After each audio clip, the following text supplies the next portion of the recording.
The day Eleanor Vance knocked on my door, her perfectly manicured hand holding a notice for a $4,000 fine, I just smiled. It was a placid, unassuming smile, the kind you give a stranger on the street, and it seemed to unsettle her more than any outburst would have. She thought it was a victory, the final, authoritative word on my supposed illegal hunting. In her mind, the matter was closed, another tick mark on the long list of community standards she had single-handedly upheld. What she couldn't possibly know, what her meticulously ordered world couldn't account for, was that this single piece of paper wasn't an ending. It was the first soft-sounding tremor before an earthquake, the first domino in a chain of events that would bring the entire Oakwood Preserve Homeowners Association to its knees in a cascade of legal fees and public humiliation. They, and Eleanor, most of all, believed they held dominion over every blade of grass, every neutrally painted mailbox in this subdivision. But there's one thing their 50-page book of covenants didn't cover: the unyielding, ironclad authority of property law. Once I started digging into the so-called community trails they cherished on their brisk morning walks, I unearthed a secret buried in public records, a secret that would completely upend their reign. If you've ever fantasized about teaching an overbearing HOA a much-needed lesson on private property rights, this story is for you. I never set out to be the neighborhood pariah. Honestly, I never wanted to be part of a neighborhood at all. 2 years ago, when I first drove through the stone gates of Oakwood Preserve, all I was searching for was quiet. Not the eerie, enforced silence of a library, but the deep, soul-soothing quiet of nature. My name is Alex Porter. I'm 38 years old, and after 8 years in the Army, followed by another 5 crammed into the buzzing, open-plan tech offices of Seattle, I was desperate for space. Real space. The kind where you can't hear your neighbor's television or smell what they're cooking for dinner. My job as a remote software engineer for a top-tier cybersecurity firm afforded me the luxury of living anywhere I wanted, and I wanted to be as far from the city's concrete canyons and perpetual gray drizzle as possible. Oakwood Preserve, nestled against the lush, sprawling forests of western Washington, seemed like the perfect escape on paper. The marketing brochure showed modern, craftsman-style homes on generous half-acre lots, each backing onto what was described as miles of pristine, protected woodland. It was just remote enough to feel peaceful without being completely isolated. The real estate agent, a woman with a smile as bright and heart as polished linoleum, had sung its praises. The HOA fees are a bit steep, she'd admitted with a conspiratorial wink. $500 a quarter. But it's absolutely worth it for the immaculately maintained community spaces and the award-winning landscaping. It protects your investment. What she conveniently failed to mention was that the Oakwood Preserve Association was less a community organization and more the personal fiefdom of its president, Eleanor Vance. I met Eleanor during my first week. She appeared on my doorstep with a welcome basket that was, in itself, a perfect metaphor for her reign. Tucked between a small loaf of zucchini bread and a jar of homemade jam was a heavy, professionally bound book titled Oakwood Preserve, Community Covenants and Bylaws, along with a laminated, double-sided sheet outlining the complex garbage and recycling schedule. "We're so thrilled to have new blood in Oakwood," she'd said, her smile never quite reaching the cold, assessing blue of her eyes. She scanned my porch, her gaze lingering for a fraction of a second on the welcome mat I'd chosen, which was apparently a non-compliant shade of navy blue. "I'm sure you'll find your place in our community once you learn how things are done." That should have been my first blaring red flag. Eleanor, with her perfect blonde bob that looked like it had been sculpted by lasers and her wardrobe of designer casual wear, was a senior partner at a prestigious downtown law firm. She had run the HOA unopposed for 5 consecutive years. I would later find out that this was not due to her overwhelming popularity, but because no one in their right mind had the courage or the energy to run against her. For the first few months, I was a model resident. I was determined to fly under the radar. I paid my dues on time, downloaded a digital copy of the bylaws, and did a keyword search for anything pertaining to my property. And I maintained my lawn with a precision that would have made a golf course. Groundskeeper weep with joy. I avoided the monthly HOA meetings, which my neighbor Chloe Davis, a kind elementary school teacher who lived 2 doors down, described as Eleanor's personal courtroom sessions. Chloe was one of the few genuinely friendly faces in the neighborhood. She'd occasionally bring over homemade cookies, not as a welcome gesture, but just to be nice. "Don't let Eleanor get to you," she'd advised me early on, her voice low as if she were afraid of being overheard even in my own living room. "She thinks she means well. She just genuinely believes her way is the only way, and she has the legal background to make everyone else believe it too." I might have succeeded in my quest for peaceful anonymity indefinitely if it weren't for my weekend hobby. I grew up in rural Montana, where my grandfather had taught me to hunt since I was old enough to safely handle a rifle. It wasn't just a sport for me. It was a tradition, a meditation. It was a connection to a simpler, more honest way of life that felt a million miles away from writing code and sitting in virtual meetings. The quiet focus it required was the perfect antidote to the digital noise of my work week. That one weekend in early October, while exploring the area, I discovered a large tract of wooded land that directly adjoined our community, about 90 acres, of pristine, untouched forest with a clear stream running through it. It was beautiful, wild, and teeming with signs of deer. My heart quickened. Hunting season was approaching, and this land looked perfect. Curious about its ownership, I spent a Saturday morning at the county records office, a dusty, quiet place that smelled of old paper and history. The land, I discovered, belonged to an 83-year-old man named Mr. Frank Peterson, who had moved to a retirement community in Florida years ago, but still diligently paid the property taxes every year. After some online sleuthing, I managed to find his contact information. I sent him a carefully worded email, introducing myself as his distant neighbor, explaining my lifelong passion for responsible hunting, and asking if he would consider granting me permission to hunt on his property. I assured him I would treat the land with the utmost respect. To my surprise, he replied the very next day. "Son," he wrote, the tone of his email warm and grandfatherly, "I've owned that land for 50 years. My family used to farm the clearings before the trees took over. I haven't set foot on it in almost a decade, not since my arthritis got the better of me. If you want to hunt there, you have my permission. It would do my heart good to know someone is still appreciating it. Just be respectful, be safe, and send me a picture if you get a nice buck."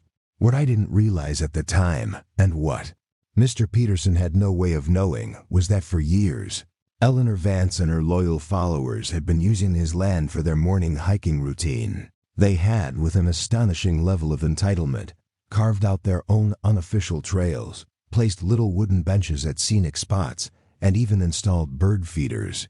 They had essentially claimed the land as their own private nature reserve, all without the actual owner's knowledge or permission. This crucial detail, I would soon learn, was the foundation upon which Eleanor had built her local empire. On a crisp November morning, the air sharp and clean in my lungs, I headed out before dawn with my rifle and hunting gear. I positioned myself in a clearing that Frank had mentioned in a follow-up email, a spot where the old farm fields used to be. I waited patiently as the world slowly woke up, the rising sun painting the underside of the clouds in shades of pink and orange. Around 9 in the morning, my patience was rewarded. A healthy 8-point buck appeared at the edge of the clearing, cautious and magnificent. I took the shot, it was clean, and the deer went down instantly. As I approached to begin the respectful and necessary work of field dressing it, I heard voices coming down one of the unofficial trails. Through the trees emerged Eleanor, leading a group of 5 women. They were a vision in expensive athleisure wear, all carrying matching water bottles and chatting animatedly about neighborhood gossip. The moment Eleanor spotted me, kneeling in the grass beside the deer, her face transformed. Her pleasant social mask fell away, replaced by a rictus of horror and outrage. "What in God's name are you doing?" she shrieked, her voice echoing unnaturally in the quiet woods. She fumbled for her phone, her fingers stabbing at the screen. "This is a protected area. This is our community preserve. Who gave you permission to murder animals here?" Before I could fully explain, she was snapping photos, narrating her shock for the benefit of her wide-eyed companions. "This is absolutely barbaric," she announced, her voice filled with theatrical disgust. "And it is completely, utterly against Green Valley's commitment to environmental stewardship." I stood up slowly, wiping my hands on a rag. "Ma'am," I started, trying to keep my voice even, "I have the owner's explicit permission to be here." She cut me off with a dismissive wave of her hand, as if the very concept of an owner other than the HOA was absurd. "We manage these nature trails," she insisted, her voice dripping with condescension. "We have for years. And hunting is absolutely prohibited." Her friends murmured in agreement, looking at me as if I were a monster who had just crawled out from under a rock. The encounter left a sour taste in my mouth, but what happened next made me realize that the HOA didn't just want to control the color of my mailbox. They wanted to control every aspect of my life. 3 days after my encounter with Eleanor and her hiking brigade, I found the official-looking envelope stuck to my front door. Inside, printed on heavy, cream-colored letterhead embossed with the Oakwood Preserve logo, was a notice of violation. It cited me for engaging in cruel and barbaric hunting activities, discharging a firearm within proximity to community recreational areas, and causing significant community disturbance and emotional distress. The bottom line was a demand for a fine of $4,000, to be paid within 30 days. My first reaction was disbelief, which quickly curdled into a hot, simmering anger. I knew enough about HOA regulations to understand they had no jurisdiction over activities conducted outside of the HOA's actual property, especially on private land where I had explicit, written permission from the owner. I called Chloe immediately. She sighed heavily when I told her about the fine. "That sounds like Eleanor," she said, her voice laced with weary resignation. "She's been on a tear. She's been talking about this at the school where I teach, making you sound like some kind of serial killer with a rifle. Several parents are legitimately worried that there's a dangerous element in the neighborhood now." Chloe lowered her voice, a habit she had even on the phone. "Look, Alex, Eleanor has been leading her Green Valley wellness walks through those woods for years. She uses it as a selling point when new people move in, exclusive access to private nature trails. I don't think she's ever once bothered to check who actually owns the land. In her mind, the fact that the HOA uses it means the HOA controls it." The next HOA meeting was scheduled for the following evening, and I decided it was time to step out from under the radar.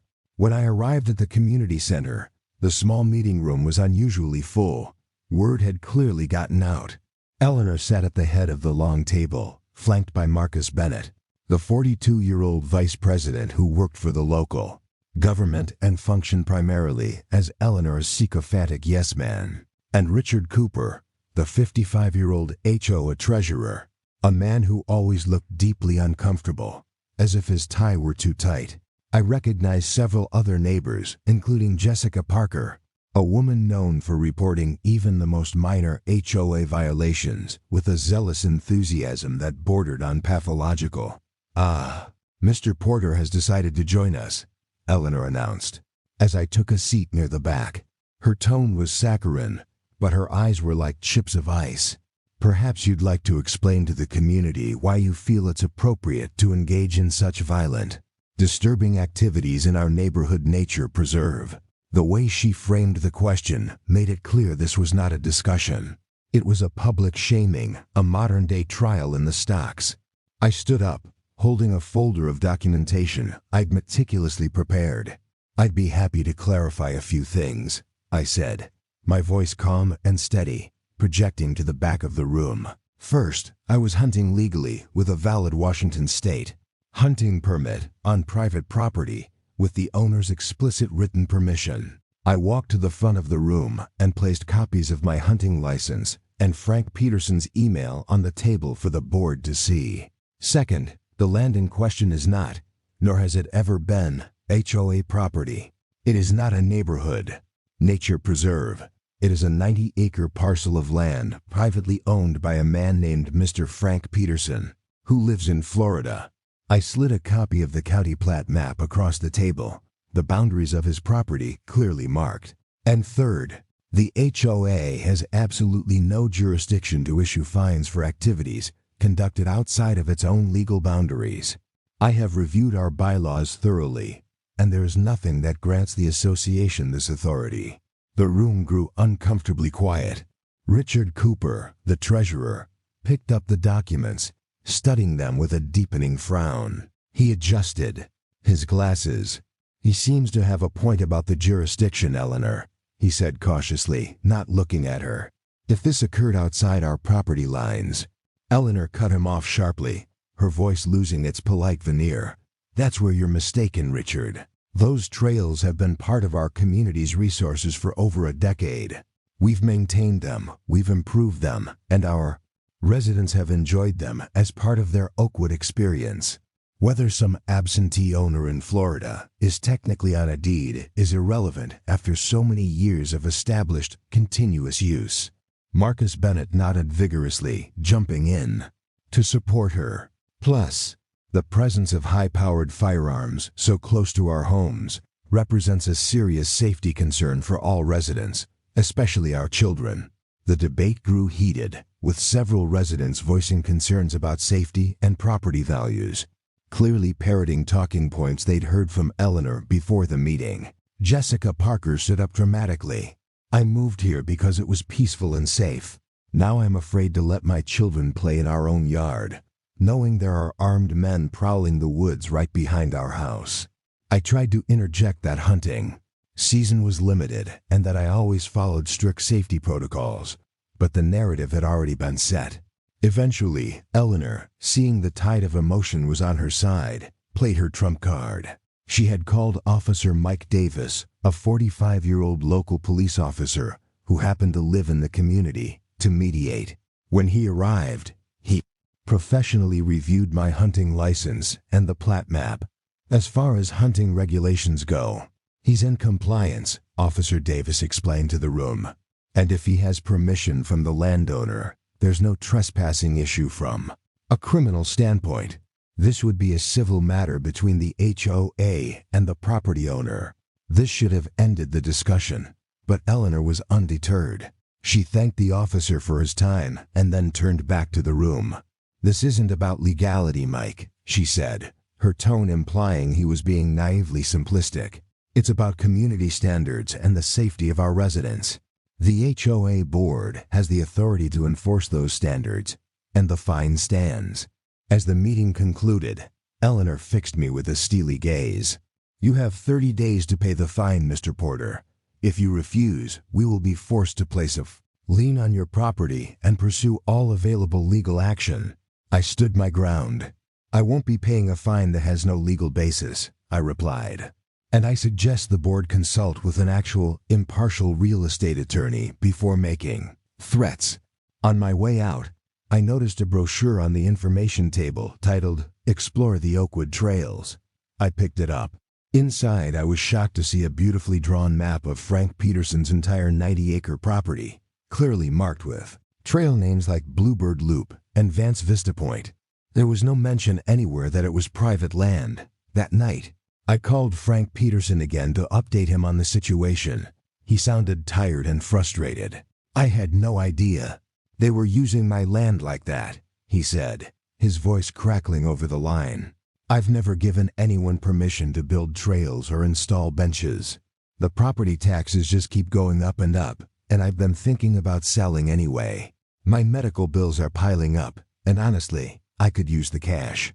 A thought, cold and clear and perfect, began to form in my mind. "Frank," I asked casually, my heart starting to beat a little faster, "if you're serious about selling, I might be interested in buying. What price would you consider?"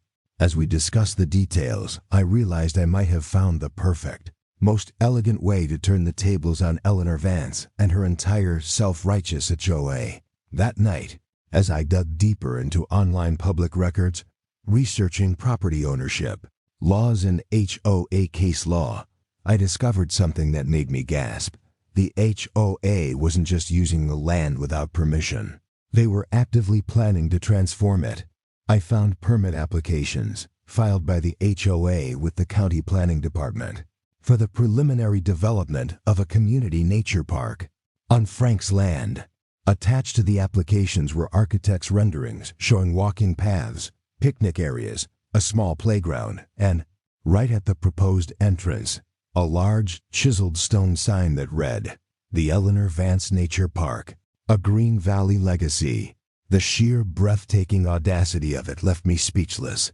This was no longer about a fine. It was about a conspiracy. The discovery of the park plans, complete with architectural renderings and that audacious sign bearing Eleanor's name, changed everything. This was no longer a petty squabble over a fine or a simple case of trespassing. This was a calculated, long-term plan to essentially steal 90 acres of land. The sheer premeditation of it all, the environmental surveys, the grant applications, the fundraising, was staggering. My quiet anger from the HOA meeting solidified into something cold and hard: resolve. The next morning, I contacted Laura Chun, a real estate attorney highly recommended by a former colleague from my military days. She was sharp, no nonsense, and her firm specialized in complex property disputes.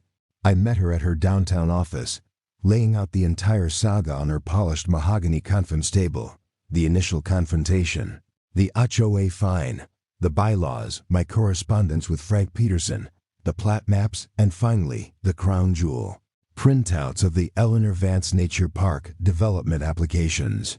I had found in the county's public records. Lavra reviewed the documents with a focus that was almost unnerving. She didn't speak for nearly 10 minutes, her eyes scanning each page, occasionally raising an eyebrow or making a small note on a legal pad. Finally, she leaned back in her leather chair and looked at me. "This is unusual," she said, her voice a careful blend of professional understatement and genuine surprise. "Unusually bold, I mean. The HOA has essentially attempted to claim this land through what's known as adverse possession, or squatters' rights as it's more commonly called. But they haven't come close to meeting the legal requirements, at least not in Washington State." She ticked the points off on her fingers. To claim adverse possession, their use of the land would need to be open and notorious, which it was. It would need to be continuous for a period of at least 10 years.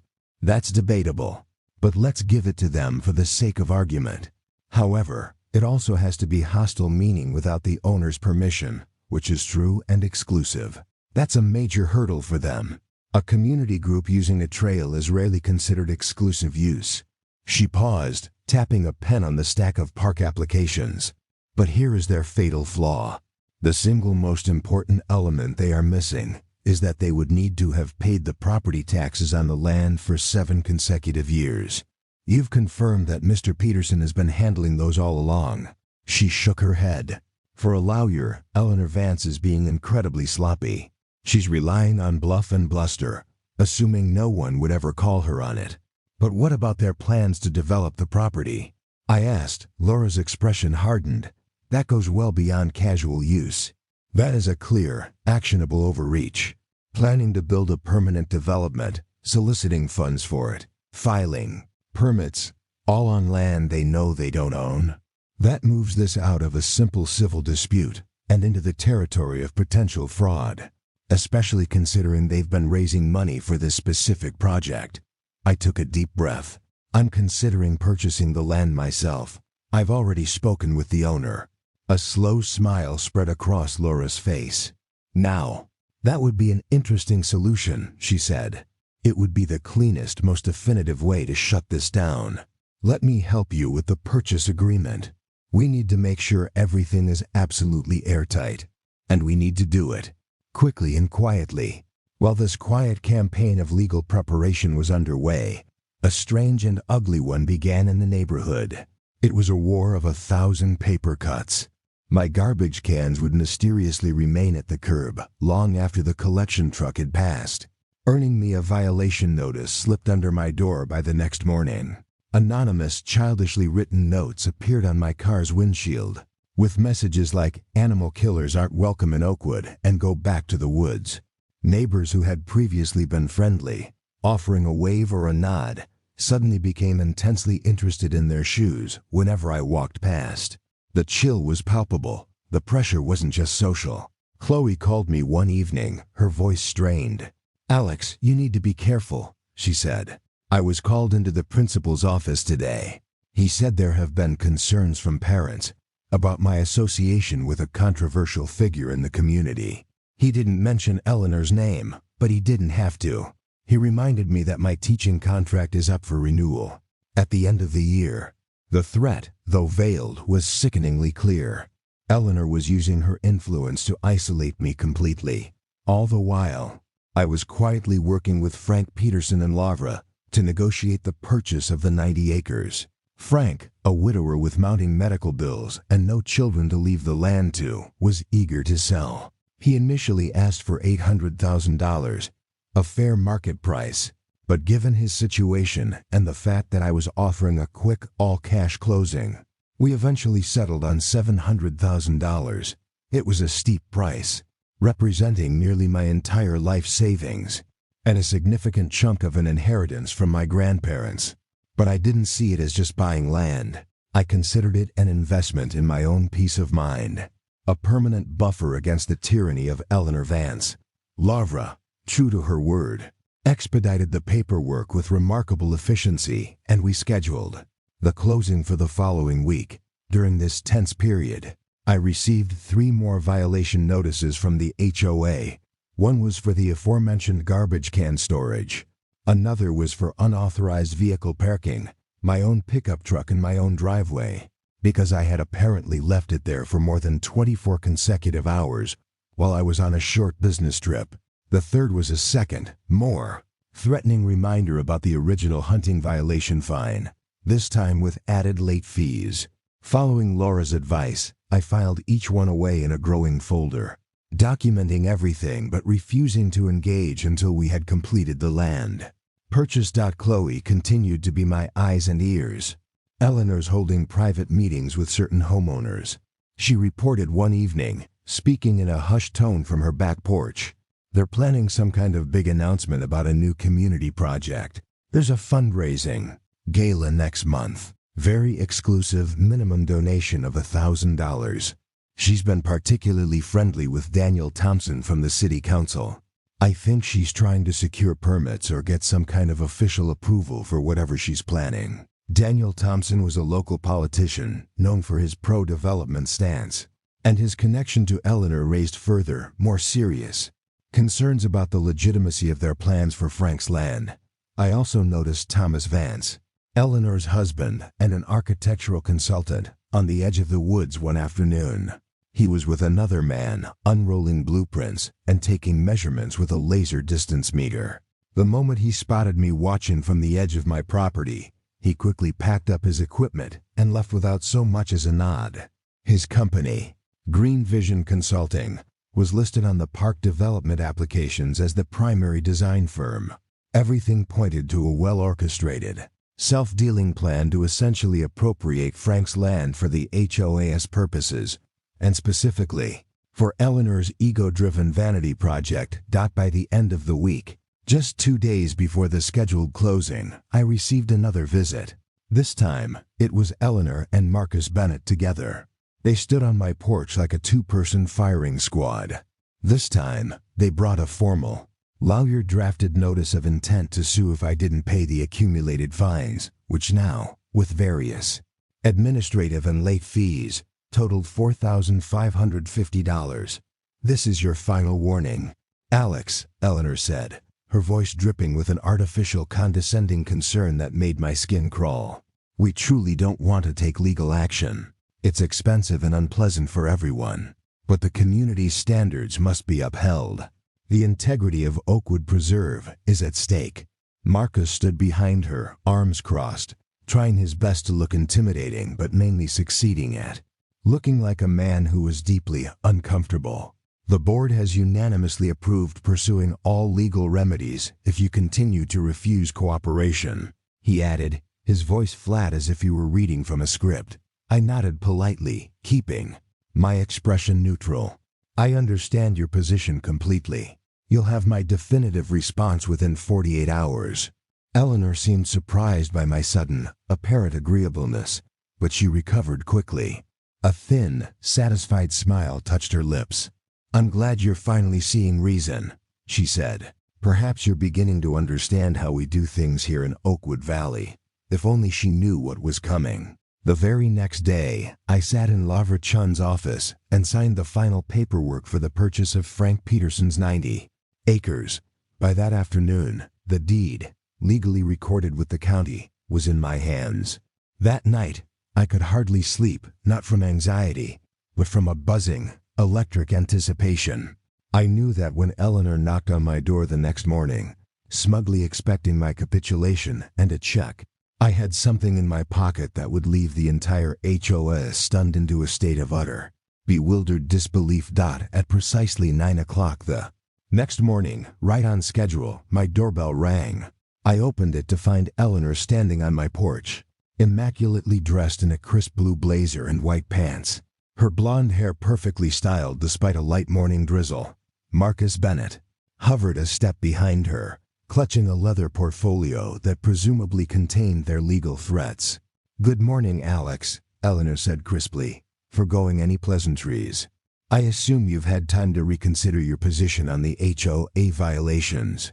Her tone was that of a monarch addressing a particularly stubborn peasant. Her head was tilted slightly in that condescending way that had become her signature. I smiled broadly, a genuine, unrestrained smile this time. I stepped aside, opening the door wide. "Actually, I have something very important to discuss with both of you. Please, come into the living room." Confused by my friendly demeanor but unwilling to show it, Eleanor strode in, with Marcus trailing hesitantly behind. Once they were seated on my sofa, she immediately took control of the conversation. "Before you begin whatever explanation you've prepared," she began, her tone magnanimous, "I should inform you that we have already filed the initial paperwork with the county court regarding your outstanding violations. If you're prepared to pay the full amount today, along with our preliminary legal fees, we can still withdraw the filing before it progresses further." "That's very interesting," I replied, maintaining my calm, almost cheerful demeanor. "But before we discuss payment, I think you'll want to see this first." I slid a simple manila folder across the coffee table.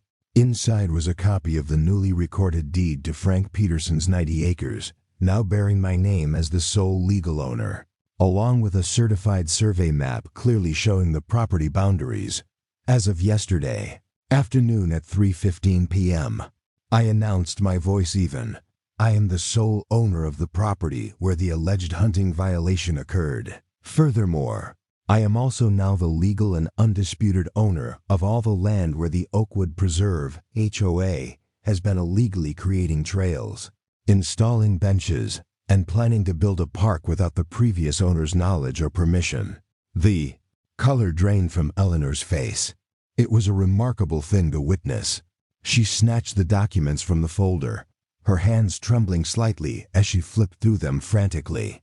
Marcus peered over her shoulder, his jaw slackening as his expression shifted from confusion to pure, unadulterated alarm. This can't be right," she stammered, her voice a reedy whisper. She looked up at me, her eyes wide with disbelief. "The community has been using those trails for over a decade. We have established rights. Adverse possession." I cut her off, my voice still calm but now edged with steel. "I believe my attorney, Lavra Chun, has already looked into that. She assures me you don't qualify. You never paid the property taxes. You never had explicit or implicit permission from the registered owner. And Mr. Peterson was never notified of your intentions to develop his land. In fact," I leaned forward, lowering my voice for emphasis, "I have documentation showing that the HOA, under your direction, deliberately avoided contacting the legal owner while actively planning a substantial, permanent development on his property." My attorney seems to think that raises serious legal questions about fraud and misrepresentation, especially considering the fundraising you've done for this project. Marcus began to look physically ill, tugging at the collar of his shirt. Eleanor, he whispered urgently, perhaps we should consult with legal counsel before. She silenced him with a venomous glare. She turned back to me, trying to muster her usual bravado, though her voice had lost its confident timbre. This changes nothing. The community has established usage rights through years of maintenance and improvement. The courts will recognize that. Feel free to pursue that argument in court, I replied evenly. In the meantime, as the legal owner, I am formally notifying you that all HOA activities on my property must cease immediately. Any trails, benches, bird feeders, or other installations are now considered to be on my property without my permission and must be removed within 7 days. Otherwise, they will be considered abandoned, and I will dispose of them as I see fit.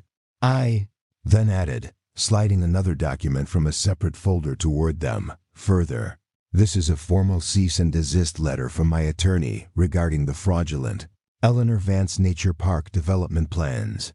All fundraising activities and permit applications related to my property must be withdrawn immediately. Eleanor stood abruptly, her composure finally cracking completely. Raw fury contorted her features. You have no idea who you're dealing with, she hissed, her voice low and trembling with rage. I have built this community from nothing. Everyone here respects my vision. One outsider with a deed won't change that. The HOA board stands behind me completely. I remain seated, maintaining steady eye contact. That may be true, but the law stands behind me.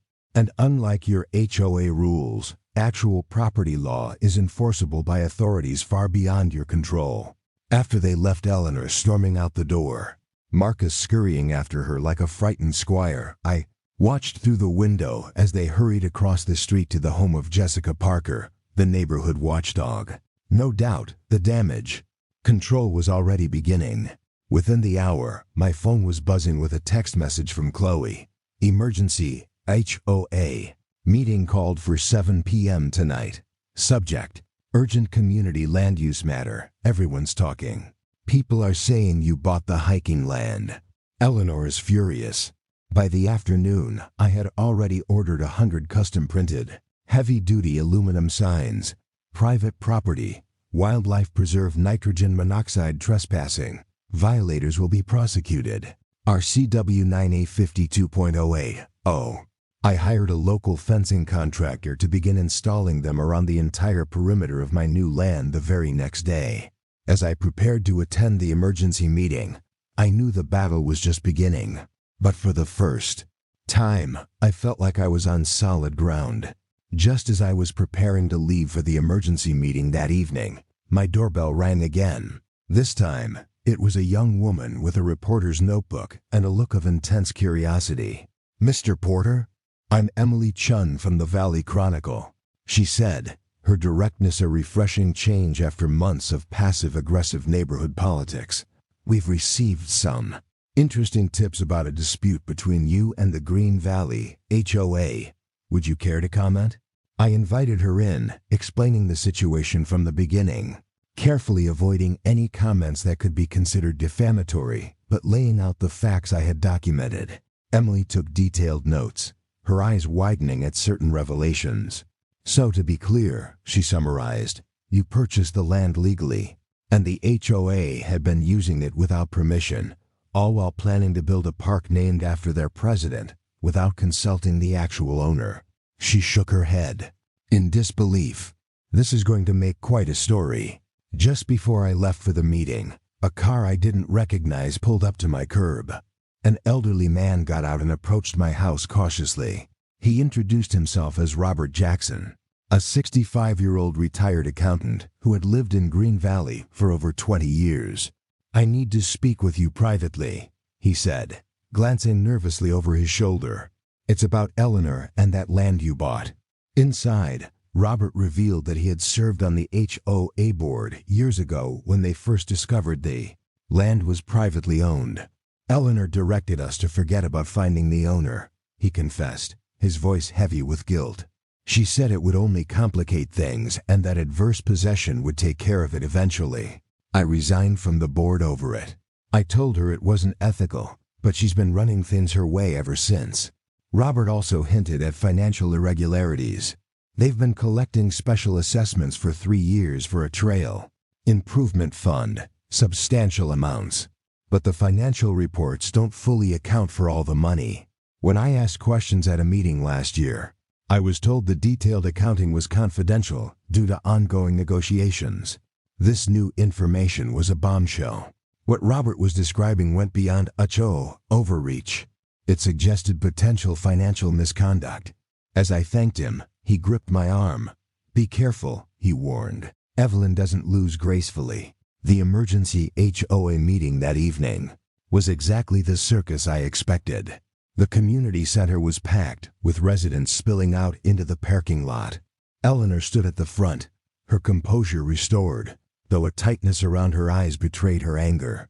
"We've called this special meeting to address a situation that affects our entire community," she began, her voice ringing with practiced authority.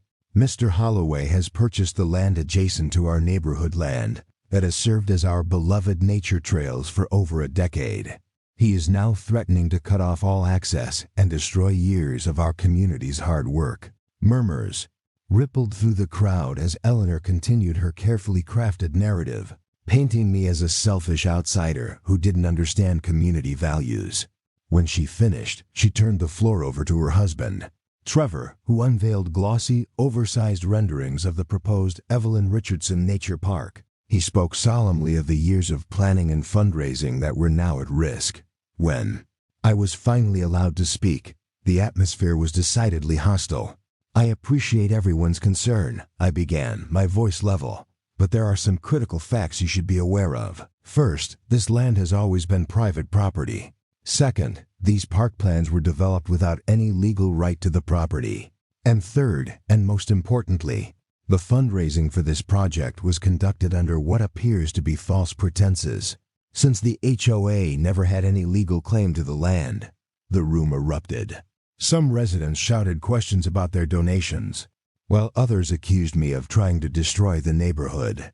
Through the chaos, I noticed Nancy Roberts, the 42-year-old HOA secretary, watching the proceedings with an odd expression, not anger, but something closer to fear. She avoided my gaze. After the meeting dissolved into arguing factions, Chloe approached me. "That was intense," she whispered. "But you've got people talking. Some of the older residents, like Robert, are asking questions about the fundraising. No one seems to know exactly how much was collected or where it all went." She glanced around nervously. "Listen, I think Nancy knows something. Maybe try talking to her." Over the next 3 days, I watched as the contractor installed my property signs. By the second day, half of them had been vandalized or torn down. It was exactly what I'd anticipated. I'd installed several motion-activated trail cameras at key points, and they captured crystal-clear nighttime images of Marcus Bennett and 2 other HOA board members trespassing to remove the signs. This evidence would be useful later, working. With Lavra, I filed public records requests for all HOA financial documents related to the park project. While waiting, I reached out to Nancy Roberts. She initially refused to meet, but eventually agreed to talk at a coffee shop 2 towns over. "I can't be seen with you," she whispered when we met, her hands trembling as she clutched her coffee cup. Nancy's revelation was the final piece of the puzzle. As HOA secretary, she had access to the financial records for the Special Park Fund, which had collected over $75,000 from residents. "The money goes into the fund," she explained, "but then large chunks are transferred to a consulting company called Green Vision Consulting for preliminary design work. The invoices have vague descriptions, and they're approved solely by Evelyn, bypassing the normal board approval process." "And who owned Green Vision Consulting?" Nancy confirmed it. "Trevor Adams, Evelyn's husband, and Patricia Bennett, Marcus's sister." Before she left, Nancy slid a flash drive across the table. "I've been making copies of everything," she whispered. I wanted to speak up, but Evelyn made it clear my job at the school district could be at risk. Armed with this evidence, I contacted Detective Alex Morgan, a 40-year-old investigator with the county sheriff's office who specialized in financial crimes. After reviewing the documents on the flash drive, he agreed there were sufficient grounds for a preliminary investigation. This isn't just an HOA dispute anymore, he explained. If they've been soliciting donations for a project on land they knew they didn't own, and then diverting those funds to a family-owned company, that crosses several legal lines. While the investigation began quietly, Evelyn escalated her campaign. A small group of protesters appeared outside my house. Local social media groups filled with posts questioning my character. The day Emily Chun's article appeared in the Valley Chronicle, I received a certified letter from the HOA's attorney threatening to sue me for defamation, demanding $100,000 in damages. That evening, I received a call from Detective Morgan. "We've obtained preliminary bank records," he said. "In the past 3 years, Green Vision Consulting has received payments totaling $68,000 from the HOA's special fund. We're moving forward." At the next HOA meeting, Evelyn was visibly tense but doubling down. "We will not be intimidated by baseless accusations," she declared. As she spoke, I noticed residents exchanging skeptical glances. The facade was cracking. Sensing this, she shifted tactics, fixing me with a cold stare. "You've made a serious mistake, Mason. When this is over, I promise you'll regret ever moving to Green Valley. I will personally make sure of it." Her public threat in front of dozens of witnesses was the final piece I needed. The next morning, I called Emily Chun and invited her to my home for an exclusive interview. I gave her everything: the financial records, the incorporation documents for Green Vision, the audio recording of Evelyn's threat, and the trail camera photos of the vandalism. I also drafted a formal letter to every Green Valley resident, providing documentation of the financial irregularities and concluding with a proposal. I would establish a legitimate community trail on a portion of my land if the current HOA leadership resigned. By late afternoon, news spread that Detective Morgan had officially interviewed Richard Cooper and Nancy Roberts. The special meeting that evening was unlike any other. The community center was packed beyond capacity. Evelyn attempted to call the meeting to order, but was immediately interrupted by shouts. "Is it true you've been funneling HOA money to your husband's company?" someone yelled. Evelyn tried to regain control, but then Richard Cooper, the treasurer, stood up, his face pale. "You didn't disclose the conflict of interest," he shouted, breaking ranks. "I signed off on those payments because you assured me everything was above board." As the meeting descended into chaos, District Attorney William Hayes unexpectedly arrived, accompanied by Detective Morgan. Their presence silenced the room. Then Nancy Roberts stood up, her voice trembling but determined. "That's not true. Evelyn, you deliberately concealed the land ownership. You pressured the board. You threatened my job. This wasn't about the community. It was about building a monument to yourself with our money." The meeting erupted again. District Attorney Hayes approached the podium and gently asked Evelyn to step aside. "In light of the ongoing investigation," he announced, "I would suggest the association consider temporary leadership." Evelyn refused to surrender. "I will not be stepping down," she declared.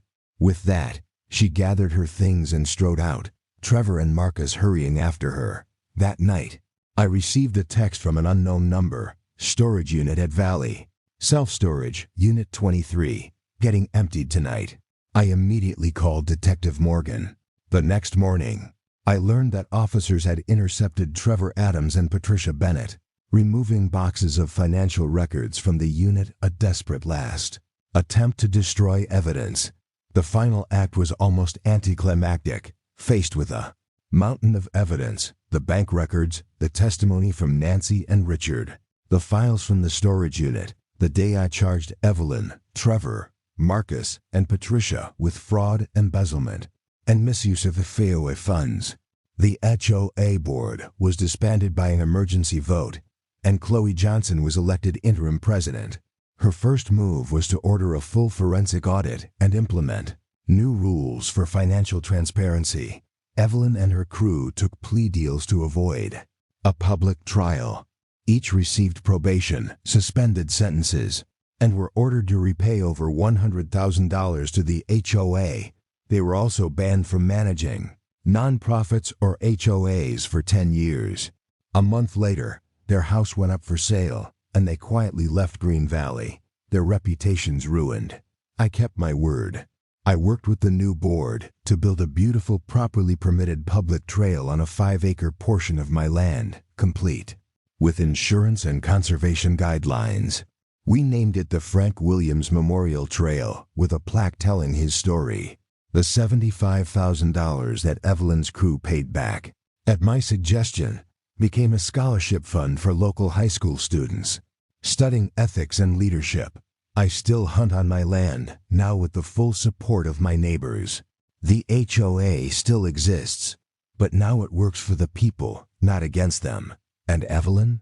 The last I heard, she was living in a small apartment with no yard, no common areas, and certainly no HOA at all. A fitting end. Walking home along the new trail, the quiet wasn't just an absence of noise anymore. It was the sound of a true community, reclaimed and rebuilt, one rightful property line at a time.